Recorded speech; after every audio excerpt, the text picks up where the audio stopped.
বলছে পার্থ চ্যানেলে আবার স্বাগত। আজকে আমি আছি হলো কাঁচাপাড়া নোয়াখালী কলোনি। তো এটা আমার শ্বশুরবাড়িতে রয়েছি। তো আজকে আমি চলে যাবো রাত্রিবেলা, কালকে একটা প্রোগ্রাম আছে ওদের পুরীতে। তো যাই হোক, আমি সেই প্রোগ্রামটায় থাকতে পারবো না, অফিস আছে বলে। তো আজকে একটা ভিডিও করছি আমি, যেখানে এই হলো সেই বাগান বিশ্ববিখ্যাত। এখানে আমি মানে শীতকাল পড়লে আমি এখানে ওই বিভিন্ন রকম শিক্ষা বলুন, তারপরে যা যা হয় কিন্তু আমার এখানে একটা উনুন ছিল, এই উনুনটা এখন আর নেই। সেই জায়গাটা উনুন ছিল, কোথায় গেল। যাই হোক, উনুন তৈরি হয়ে যাবে। সত্যি কথা বলতে কি, এখানে আসি বেশ ভালো লাগে। গ্রামে এখানে ঠান্ডা পড়েছে, কিন্তু সত্যি কথা বলতে কালকের পর থেকে ঠান্ডাটা একটুখানি হয়েছে। আমি জানি না আমার বাড়ির ওদিকে ঠান্ডা আছে কিনা, তবে এখানে কিন্তু ঠান্ডা আছে বেশ। মানে এখন সকালবেলা রোদ উঠেছে, কালকে প্রচণ্ড মেঘলা ছিল। তো মেঘলা হওয়াতে ওয়েদারও খুব খারাপ ছিল। কালকে কালী পুজো ছিল, তো কালী পুজোর তরুণ তো এখানকার যে লোকাল যে পুজো হয় সেখানে আমি ছিলাম। তবে এখন যেহেতু কালী পুজোটা শেষ, আর আজকেই দেখুন পুরো সুন্দর আকাশ ঝলমলে, মানে আকাশ রোদ্দুর উঠেছে। কিন্তু কি, কালকে মোমবাতি জ্বালানো হয়নি, বাজিও ফাটানো হয়নি, তবে বাজি এবছর কেনাও হয়নি। কিন্তু মোমবাতিটা জ্বালাতাম, কিন্তু সেটা তো হলো না। তো আজকে দেখি রাত্রিবেলার দিকে মোমবাতি জ্বালানোর একটা ইচ্ছা আছে। অমাবস্যা যদিও বিকাল অবধি আছে, যাই হোক সেটা কোনো কথা না। উৎসবটাই মেন, যে আনন্দ করাটা।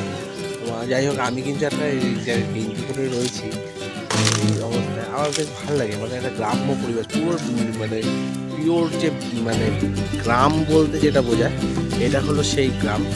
মানে পুরো এরকম কিছু মানে তো এই সব জায়গায় আসলে শীতকালে বিশেষ করে, যে মানে শীতকালে আসলে কিন্তু প্রচুর সবজি, তারপর হলো আর কদিন বাদে আসলে ওখানে মধ্যে সর্ষে হয় আমাদের ওই পাড়ার ওই দিকটায়। তো যাই হোক, তো সবাইকে শুভ দীপাবলি শুভেচ্ছা। আমি দীপাবলি ভিডিও সেভাবে করতে পারিনি, তো আজকে আমি করছি, কারণ আজকে ওদেরটা বেশ ভালো রয়েছে। তো আশা করি আপনারা সবাই ভালো আছেন এবং ভালো থাকবেন, এইগুলো কথা। আর সত্যতার মধ্যে চারদিকে নাকি প্রচুর ডেঙ্গু হচ্ছে, এখানেও নাকি শুনলাম পাড়াতেও নাকি অনেক ডেঙ্গু হয়েছে। আমি জানি না কেন হঠাৎ করে ডেঙ্গুটা বেড়ে গেল। আগে শুনতাম কলকাতার দিকে হতো, মানে আমাদের দিকে শোনা যেত না, বিশেষ করে মানে জেলার দিকে। কিন্তু এখন দেখা যাচ্ছে যে জেলাতেও মানে ডেঙ্গু হচ্ছে। তো যাই হোক, ডেঙ্গু হচ্ছে, সেই সচেতনতা সবাইকেই বজায় রাখতে হবে। তো আপনারা সবাই সচেতন থাকুন, কারণ সচেতন না থাকলে হবে না। কারণ প্রত্যেকটা মুহূর্ত আমাদের মানে বেঁচে থাকার লড়াই, বেঁচে থাকার লড়াইয়ের মধ্যে সচেতন থাকতে হবে। তো আশা করি আপনারা সবাই সচেতনভাবে পুজো কাটাবেন। সামনে ভাইফোঁটা আছে, কালকে আছে ভাইফোঁটা। তো ভাইফোঁটা হ্যাঁ হ্যাঁ ফুল গাছ, হ্যাঁ ফুল গাছ তুলতে বলছি। এই যে ফুল গাছ আমার পিছন দিকে রয়েছে, ফুল গাছ, এগুলো সব ফুল গাছ। তো এটা হলো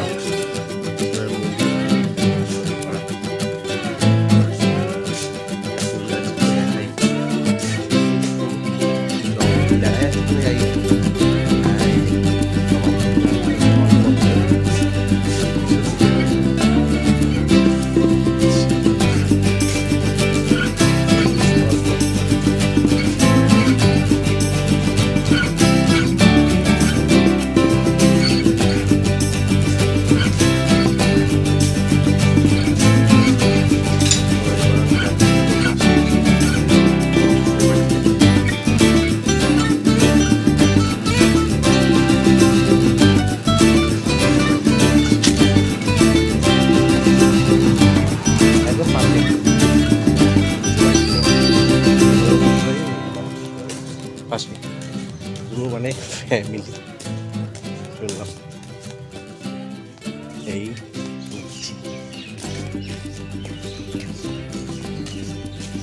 চলে এসেছি মামা শ্বশুর বাড়ি।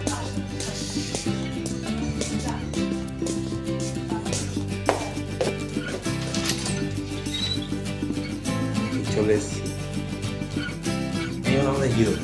তোমার নাম কি জানো? অনুরাগ। অনুরাগ কি দাস? অনুরাগ দেশ। ও দেশ, দেখো আমার কি অবস্থা। নামও ভুলে গেছি। এটা হলো একটা ছোট্ট পুচকি। দেখি পুচকি, দেখি তোমার নামটা একটু বলে দাও। অনুভব দে। অনুভব দে। কিসে পড়ো তুমি? KG 2B। ও কেজি 2B-তে পড়ে। ওটা টিপলে কিছু হবে না। না, ওটা টিপলে তো লাভ নেই, ওটা তো যা হওয়ার হয়ে গেছে। তুমি বরং এইখানটা একটু কিছু বলবে, কিছু বলতে পারো। হ্যাঁ, ও এবারে এখানেই আমি বেশিক্ষণ পড়ে দিই, ঘন্টার পর ঘন্টা একটু শুয়ে পড়লাম। যাই হোক, ভালো থাকবেন, রাখবেন সবাইকে, সবাইকে দীপাবলির শুভেচ্ছা, ধন্যবাদ। সঙ্গে থাকুন। কালকে আমি থাকতে পারছি না, যেহেতু অফিস আছে বলে তাহলে প্রোগ্রামটা ভিডিও করতাম। যাই হোক, 5 ফুটের থাকছে।